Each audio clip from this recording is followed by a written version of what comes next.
deep dropping, or are you guys gonna go I don't know, I need to talk to black grouper fishing? Like, I'll at least stop at the reef and pick up a couple of are them. you gonna jump in? Like, are you No. gonna dive for them? No. Gotcha. Hey guys, what's happening? I'm Captain Mike, and welcome back to the Inside Scoop, April 30th. Really looking forward to an absolutely awesome week ahead of us. We've got a good friend, Nate Bartlett, with us here. You guys know Nate, he's been on the show before, local waterfront real estate specialist, fellow fisherman, of course, and a diver, right? Nate, say hi to everybody there. Hey, good morning, everybody. You know, fortunately, we've got some beautiful weather ahead of us, guys, all right? It looks like the entire upcoming week is going to be really nice. Certainly tomorrow for grouper opener, which is the big news. Of course, everybody down here, Nate, right, is waiting has been waiting for this grouper season to open. It's like an event down here. It's almost like mini season or anything else like that, because you have such a wide array of groupers too. You've got the red grouper and the black grouper and the gags. We don't see a tremendous amount of gags here, but certainly the blacks is, you know, the highly prized of all of the grouper species here. And then on the deeper side, the snowy groupers open up as well, along with the tilefish. So a lot of opportunity, and I'm telling you what, right now with this weather pattern right ahead of us, it's like the sun, the moon, and the stars are aligning. You know, they really are. Now, I know, Nate, you enjoy going out there grouper fishing and catching those black groupers, but you also dive for them. We do. Right? What do you see down there? When you're down there, you know, what does it look like on those ledges where those black groupers are? Because I think a lot of you guys don't truly understand why you're getting hung up, right, when you get bit. What does it look like down there? You know, it's crazy. You go down there, number one, they're incredibly smart. They're very smart fish, so they're very skittish. But when you go down there, you can see them, and then all of a sudden, they can just disappear. Just like that. You may not even see the hole or the crevice they went into, but that stuff is like Swiss cheese, and they can just disappear, and they're gone. Gone. You can't just like, oh, there it is. I mean, it's like, it has to be cavernous in there. Right. So, I mean, you get bit, and that fish is eating your bait, and he's taking you back down inside there. You don't stand a chance. If you don't stop that fish, you know, before he gets you in there, and that's not an easy thing to do. You know, recently on an episode of Captain Mike's Rigging Station, we were talking about tackle and why we fish heavy bent butt rods, you know, to try and literally slam the brakes on these fish. And some of them you will get, obviously, you'll be able to slow them down.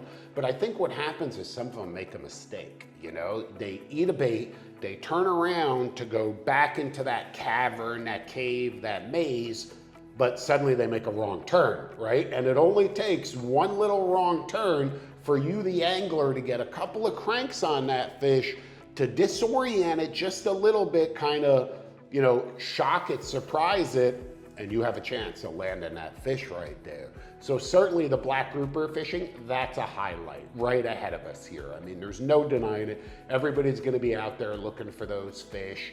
What are the top baits? You know, we've talked about it.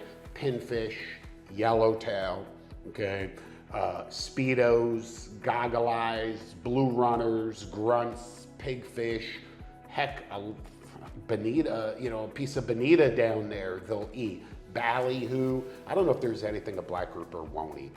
You know, lobsters, crabs, they'll eat it all. We've caught them on, you know, black groupers on all of those baits. So really excited about that. That obviously everybody's fired up about it. And, you know, interestingly, it seems the population of black grouper is pretty strong. Like, do you see a lot of them when you go down there diving? Yeah, there are a lot. And that's kind of, you know, interesting, right? Because there's so much more pressure down here. Yeah, more they get people, hammered. right? They get hammered. But yet they're resilient. It's a strong fish. They're back year after year. Obviously, the limits are very strict, 2 fish per boat. You know, and look, guys, man, going into this season, I gotta tell you, I've heard some horror stories of people keeping a lot more fish than they should. You know, they put a couple fish in the boat, they run back to the dock, throw them onto a cooler on the dock, turn back around. You know the stories, Nate, you know what I'm saying? That's the real deal. And that really, you know, it bothers the heck out of me because it's everybody's resource and you're just being greedy, you know, and gosh, that's just karma. Karma's gonna get back to you. You know, I think the other, like I said, the other highlight with the opening of grouper season, certainly something that I'm super fired up about, are those snowy groupers. And it's so crazy because I'm fired up about a fish that I've got to go 20 to 30 miles to catch it. We're laughing, right? Because how many am I allowed to keep? One. And I always say this, I always joke, I'm like, that is the most ridiculous regulation I've ever heard in my life. You know, to go out and only be able to harvest one snowy grouper per boat. I've got 4 guys on the boat, thousands of dollars in expenses of fuel and time and, you know, everything involved in running a quad-powered 41 Sea Hunter. And we're gonna go out there and your first drop, you've got 4 guys dropping and you potentially hook 2 snowies. Or maybe, let's say you catch that one snowy grouper, that's 8 pounds, right? Somewhere in that ballgame. Nice fish, whatever. You're proud of it, here it is. It goes on ice, you're thinking you're eating grouper for dinner. And a little bit later on, because of course you can't target them anymore, but what swims with the snowies? Yellow edge. Right, there you go. So you want to continue to fish because the yellow edge grouper, you can keep those, but they swim side by side. They swim in the same habitat. So as the day progresses, maybe, you know, we got lucky, we caught a couple tile fish, maybe we caught a yellow edge grouper, but now we catch a nice snowy, right? Another nice one, 25 pounds. What happens now?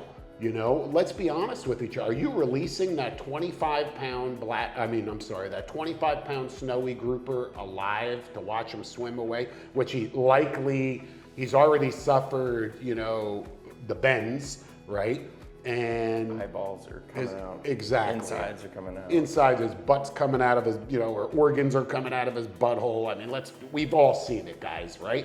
And we can send them down on a descending device, but that's not gonna happen. What's gonna happen is you're gonna throw that 25-pounder into the fish box and you're gonna take that 8-pounder and you're likely just gonna throw it back in the water, okay? And now it becomes shark food, so complete waste, okay? Or some guys will fillet it. Again, I'm telling you the truth as to what's happening out there. That's the reality of it. So you're forcing anglers to break the rules. I really believe the happy medium on the snowy should be 2, you know, 2 fish, like the black groupers. You know, how do you feel about that? I wish they would make it all or none. You can't go deep drop for a tile fish or yellow edge and not catch. Those 3, you're going to catch all of them. That's right. So it makes no sense to me. I think there should be deep dropping.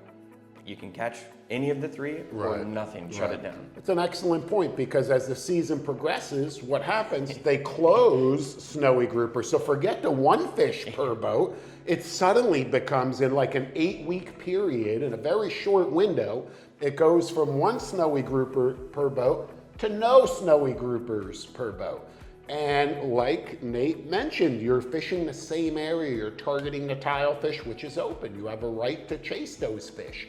You're targeting the yellow edge groupers, which in my opinion is even a better prize than the snowies. Just absolutely beautiful with that bright yellow lining around the ends, you know, edges of the fins. Gorgeous fish. So you're gonna target that fish and you are gonna have the bycatch of the snowies. Tell your bait, don't go to the snowy. I'm telling you, crazy, man. Really, so that needs some help. There's no question. And I hope that somewhere down the line, somehow there's, you know, better rules put in place for all of us to enjoy it. Guys, we're coming at you here live from Captain Mike's rigging station, just looking down the line here at a lot of the tackle, a lot of the rods, and something else that I've got lined up behind you don't see there, bunch of dolphin rods, right? Because coinciding with this grouper season, the other hot number right now is the dolphin bite. What have you seen, you know, out there? Big fish the last couple weeks. Right, big Yeah, fish. some So big fish. this is that early run, end of April, early May. You're gonna see dolphin pushing into the area and you're gonna see some nice gaffers in the mix. As the weeks progress, these bigger fish are gonna be gone and it's just gonna be dominated by schoolies. And everybody's gonna be going out there, you know, catching a bunch of these 20 to 24-inch fish. But now is the time that you could really find that quality fish. You're gonna see fish in the 30s, 40s, and I bet you even some giant slammers, all right, hitting that 50-pound mark. in the coming weeks right here. So now's the time for look for those fish. It's kind of funny. Up originally from the Fort Lauderdale area. Dolphin fishing up there is not like dolphin fishing down here. Dolphin fishing up there is you'd have to run 15 to 20 miles before you even started looking, fish a spread of 8 to 10 lines to try and cover as much ground as you can, a combination of artificial lures and rigged ballyhoo, in the hopes that you really get lucky and pick off a few keeper dolphin. You may never find any at all, okay? You may not find any. And once you're out there in dolphin territory, you don't have a lot of other options. You're not deep dropping out there because the current's screaming. You're not sword fishing, right? It's a different fishery altogether. You don't have those same type of humps that we have out here. The Isle Morada hump, the Marathon hump, right? Places where you could go and incorporate a plan B. You don't have that. So when you're committed to dolphin fishing up there, it's all in, it's all or nothing. Here in the Keys, one of the huge advantages of this angling mecca, right, is the dolphin fishing it's really consistent, you know? It's like, if you put a whole bunch of pilchards in your boat and you start heading offshore, once you hit that 600, 650 feet, you're gonna start to see some broken grass, generally, some lines. And as you continue to work south from the Middle Keys here, or depending on where you are in the Keys Island chain, you start throwing some live pilchards, you're gonna catch dolphin. It's like impossible not to catch dolphin. How many times have we been deep dropping or sword fishing, throw out a ballyhoo on a flat line, and they just come to the boat? There they are, Yeah. They just appear. It's literally almost impossible. But just because that fishery is really consistent, and it was very strong last season, and this season is already starting off very strong, let me tell you right in advance, don't let me see you hanging 30 schoolies, okay? I'm gonna literally rip you apart on here to everybody, because nobody needs to do that. People get carried away, their ego gets the best of them. You don't have to hang 40 or 50 fish that are barely keeper size. I don't care how many there are, you're wasting it. You don't need that many. That's not good sportsmanship. I say it all of the time, be a conservationist. Yeah, go out there, catch fish. Your group is gonna be perfectly happy if you have a charter group going home with 2 giant bags of fillets versus 3 giant bags of fillets, So at some point, scale it down. I like to, go, hey, we've caught a bunch of dolphin, right? Maybe we caught them trolling, maybe we caught them on spinning rods. The fish are still around. You still have an opportunity to catch fish. How about whipping out like a light 10-pound test spinning rod, right? Try and catch some on a 10-pound spinner, or a fly rod, right? Whip out a fly rod, or throw a popper. In other words, do something a little bit different, something to enjoy that fish more than just, hey, how many can I kill, right? And how many can I get in the boat? But that dolphin fishery right now is just heating up, and there's no question it looks like it's going to be an awesome season, short of anything crazy happening. So definitely focus on that. Those are going to be your hot tips, or your hot species for the upcoming week here. No question. It's going to be the grouper. It's going to be the dolphin. And in between, there's muttons that are biting. All right. There's plenty of mackerel that are still around. The reef bite is strong with mangrove snappers and yellowtail snappers, and some muttons on the reef as well. It's a good time to be a fisherman in the Keys. It's a good time to own a home in the Keys, right? Always, yeah. It's always a good time. Tell us a little bit about the market here in the Keys, Nate. What's going on? Is it a strong market? Is it a buyer's market, seller's market? I always like to hear it right from the source. And when I say the source, remember, we're not just talking to your average real estate agent. We're talking to an award-winning best realtor in Marathon. We're talking to a realtor who works at an agency that was just voted #1, the entire agency, all right? Before we even talk about the market, tell us a little bit about that. So the market is screaming hot, under 2 million. Our office in Marathon, so we have 4 offices throughout the Keys, Berkshire Hathaway.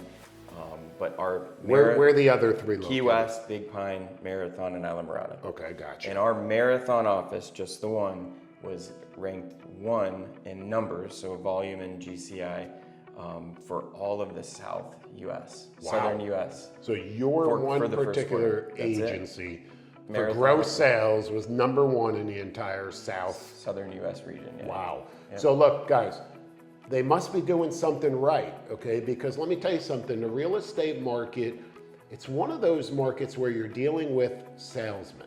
Let's be honest with each other, right? A real estate agent is a salesman. And it's all about trust. It's all about relationships. That's what it all boils down to. And if people don't trust, and trust me, this is a small community, is it not? I mean, the Keys is a small community. Word gets around. You do something bad down here to somebody, they tell 100 people, and those 100 people tell 100 people. You do something good, nobody tells anybody shit. But if you do something bad, it gets around quickly. So to have those honors, to be, get those awards, that means something. That means that there's a lot of trust there, and you can't fake that, so to speak. So congratulations, man, to you and your agencies. But back to the market. So strong or? Super strong, under 2 million. I mean, a lot of houses moving there. That 2.5 to 3.5, which a lot of the bigger homes, on the water with bigger docks, bigger properties, that is a little slower. So if you're in that, I'd say 2 to 3, 2 to 3.5, you can come in and get a pretty good deal right now, just because it is a little slower, and it's the So buyers. a lot of inventory. A lot of inventory. The buyers are in control. Sellers getting a little bit impatient in that segment. They're wanting to move their house. So what about, people get this notion of, I'm going to come down to the Keys and build a house, right? And get a lot, and I'm going to build a house. Paint a picture as to what's involved with that actually happening. First, 99 out of 100 times I get that questioning call, and they say, I'm gonna build something. After about 2 minutes with me, they're like, let's go shopping and find a place that's already there. Right. Well, give us that 2 minutes. Nate, I'm gonna buy a lot in the Keys and build a house. So first of all, just because we go find a lot doesn't mean you can put a house there. So it all ties into the hurricane evacuation, but right now the model is based on 24 hours.